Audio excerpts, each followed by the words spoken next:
Today is July 14th, 2020, and I've been working on an idea for quite some time, really thinking about the problem of measuring wealth, especially measuring wealth relative to the future.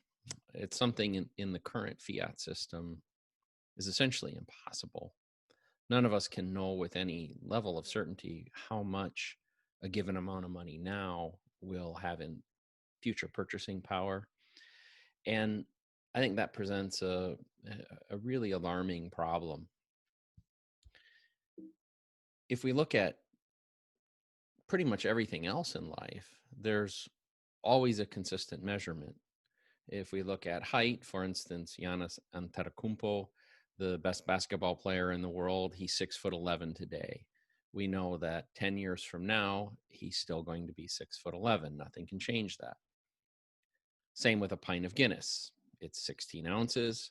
10 years from now, it's also going to be 16 ounces. And same with time. We know the rate at which the Earth orbits the sun. It's just over 365 days. And we know that 10 years from now, it's the same. And 100 years from now, it's the same. And all these things, whether they're height, whether they're time, whether they're weight, they all are consistently measurable. So how is it that the value of money doesn't have that same consideration? To a certain degree, why do we as a society even allow this to occur? It really makes no sense. The value of a dollar today, even in present value, can't really be quantified well. And when compared to a yen, when compared to a euro or any other fiat currency, from moment to moment, it's literally changing. And so certainly we can't look out 10 years from now and say that we know the value of $1. We know things like, for instance, the Federal Reserve in the US has a stated goal of 2% inflation. So we know by its very nature it's going to deflate in value, but we don't even know how close the Fed will come to that objective. And when events like the ones that we're in the midst of right now are occurring with the COVID crisis and quantitative easing, we really don't have any concept of what that $1 will be worth in the future. I think that's a major problem. It certainly presents real problems for people like me at age 56, trying to say, well, how much wealth do I have? Do I have enough to make it to the end of the line? How will I transfer wealth to my children and my grandchildren, and what value will that have? Those should be questions that are answerable, at least answerable within a reasonable range, but they actually can't be measured that way. Now, a lot of that has to do with the way fiat works, because even as I mentioned, with the Fed having a stated goal of 2% inflation, as this chart shows, they actually don't do a very good job of maintaining that. Their range is essentially 1 to 4 over the last decade. They go through periods that are even deflationary. We're very likely to have a period where the swing around the 2% in the coming few years on the backside of all the quantitative easing is going to have a lot of turbulence, and that makes it almost impossible to compare the past to the future. It also means, of course, that even in the present, we really don't know how to compare one currency to another with any degree of accuracy. This problem is actually so pervasive that special considerations have had to been put in place. I'm going to talk just a second about the Big Mac Index. This problem is somewhat recent, though, at least in the time period from 1717 to 1971. Most of the world sat on a gold standard, and there was at least some relative measurement of a given currency back to gold, and that gave people some relative feeling and relative perspective on where their wealth sat. Today, that just doesn't exist. As I mentioned, we have this thing called the Big Mac Index, which was created by the economists really out of necessity. Again, if you look at the time period, it's created in 1985, so a little over a decade after the removal of the gold standard and a floating global currency. Um, the Big Mac Index was created. And this is some basic attempt to allow, at least in the present period and potentially even backward looking, a way to compare value by taking the price of a Big Mac in different markets around the world and comparing the relative value of them and then extrapolating that to say whether a currency was either overvalued or undervalued. Mainly because it's one of the few products in the world that is consistently produced with the same quality to the same specifications in country after country. So it certainly is helpful, but again, there is no way to use it as a forward-looking measurement of wealth. So the point of all this is that measuring wealth is an extremely difficult task. And in the current fiat system, it's essentially pointless to even try. And then even when we look at cryptocurrency today, and I'm for those of you that know me, I'm coming from the perspective of being a strong advocate for cryptocurrency and especially for Bitcoin. Most of the world still thinks of cryptocurrency in terms of fiat. They say, well, Bitcoin is $9,200 today, and it was 9,400 yesterday, and it was this much in January and this much 3 years ago. And it values that currency, that Bitcoin especially, back relative to fiat.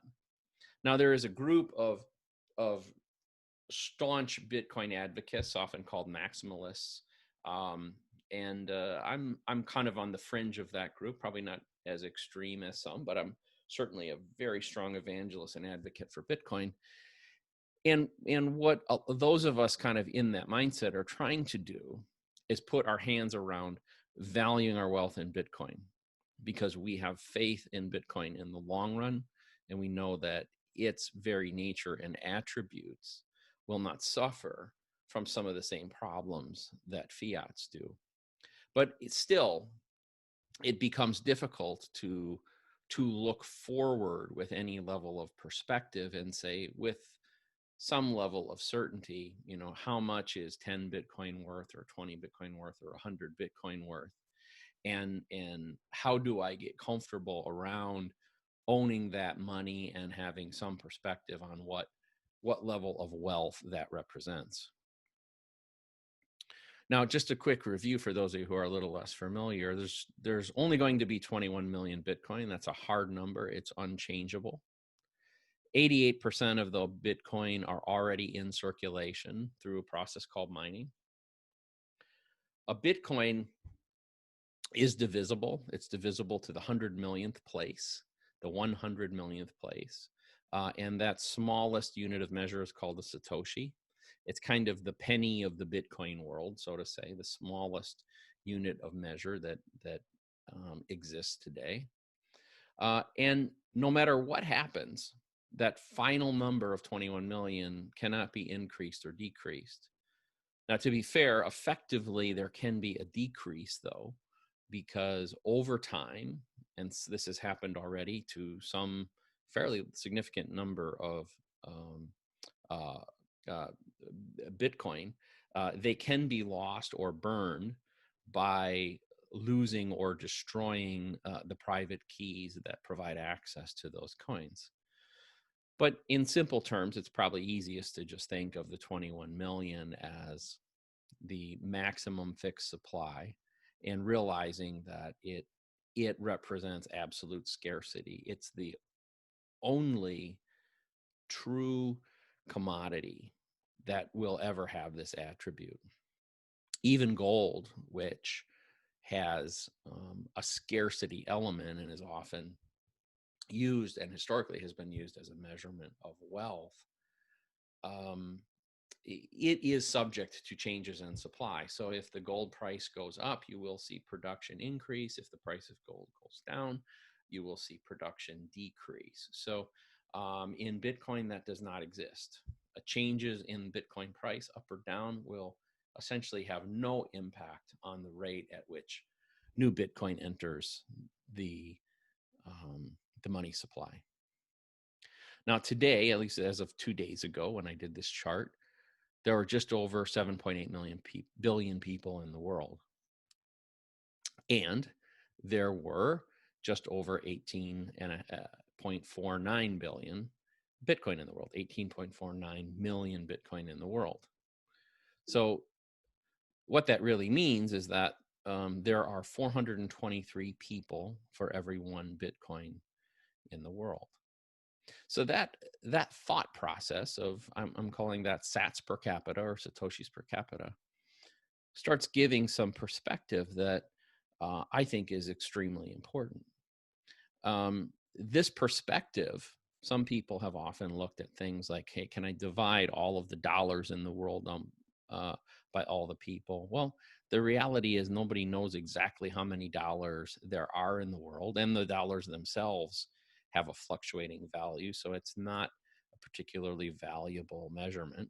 Some people like to look at things like land and say, well, there is a finite amount of land in the world, and we can divide that by all the people and come up with how many acres of land or hectares or square meters of land exist in the world for every person. But there is a fundamental difference in that pieces of land are not equal.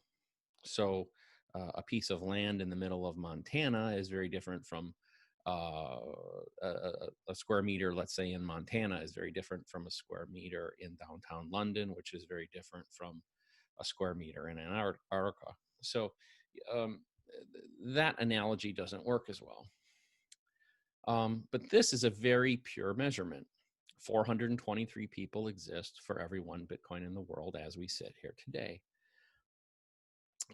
Broken down another way, again, a Satoshi being the smallest division unit of measure in the Bitcoin world, there are just over 236,000 Satoshis per person in the world.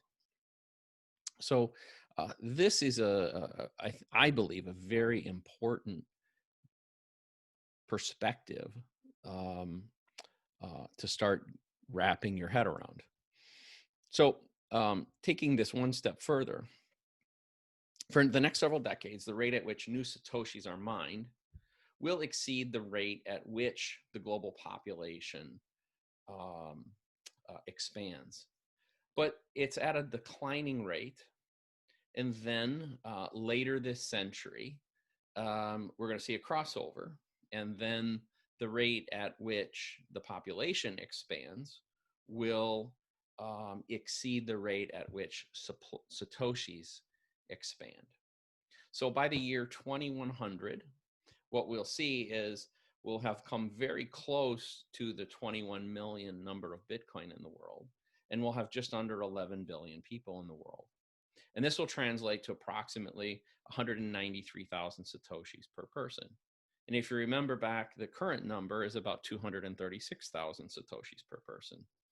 So given the time horizon that we're talking about, those are going to be very consistent numbers. It's not quite a constant, but very close to a constant. And by the way, from 2100 forward, the rate of change in Satoshis per capita is going to be very, very small. So as I've been thinking through this, I've been thinking that this might be a great way to start putting perspective around future wealth.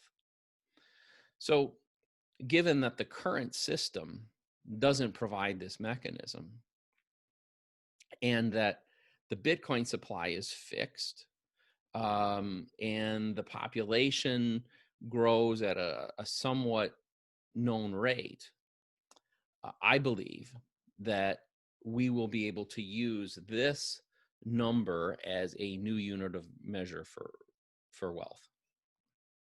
So I'm calling this unit of measure a SatCap, which is short for Satoshis per capita. And so the basic idea here is that kind of we as a community, we as a world start thinking about our future wealth in SatCaps. So the idea is one SatCap represents one person's share of all the Bitcoin in the world. So right now at 236,000, in the future at just under 200,000, we can essentially start thinking of 200,000 Satoshis as a pretty good estimate of future value. So put in another perspective, 1 million Satoshis is about 4 SatCaps, and meaning it represents the average wealth of 4 people. Or 1 Bitcoin equals about 400 SatCaps. So somebody owning 1 Bitcoin, another way of phrasing that, somebody owning 1 Bitcoin owns approximately the wealth of 400 people. So if you own a multiple of a SatCap, every time you own a multiple of a SatCap, you are acquiring the wealth, the long-term wealth of another individual. So if you own 400 SatCaps, you own the wealth of a small village. If you own 10 Bitcoin and you own 4,000 SatCaps, you own the wealth of a small town. If you own 100 Bitcoin, you own the wealth of 40,000 SatCaps, a medium-sized town. And you can kind of get the concept from there. We often in the Bitcoin world talk about stacking sats, and the beauty right now is that 1 SatCap can be acquired for about $20 US. And this is I think a very important notion, because it allows people of modest means today to essentially get ahead of the curve. And if they hold on to those Satoshis and they hold on to their SatCaps, they're essentially securing their long-term future wealth by an extreme multiple. On the other hand, people not stacking sats, people not acquiring SatCaps now, are putting themselves at an inordinate amount of risk, because in the future, acquiring those SatCaps may become very difficult. You know, as you mentioned before, 88% of all the Bitcoin is already held. Roughly 2/3 of that Bitcoin has not moved in the last year. There's a strong group of hodlers who do not wish to sell their wealth. I would be in that bucket. My intention with my future is to gain as many SatCaps as possible and set myself and my family up for the long term. I should also point out that SatCap can have one other benefit, which is adding another level, another denomination into the Bitcoin space. So today, essentially, we only have the whole Bitcoin, and we have the Satoshi, which is 1/100 millionth of a Bitcoin, and we haven't settled on really good denominations between those points. I know that over time we will need several denominations in order to have intelligent conversations with each other about these, much like we have a penny, a nickel, a dime, a quarter, a $0.50, etc. I think we need those same sort of things. I believe SatCap can maybe be the first addition to that. It would represent, obviously, roughly 200,000 Satoshis and provide kind of a meaningful intermediate denomination that people could start using in conversation and to communicate value. So I hope you guys think about this proposal and this idea. I'm always open to suggestion. Whether you like it or you don't like it, feel free to contact me through email or social media. And I appreciate you listening, and hope this helps you as you think about wealth going forward. Thanks.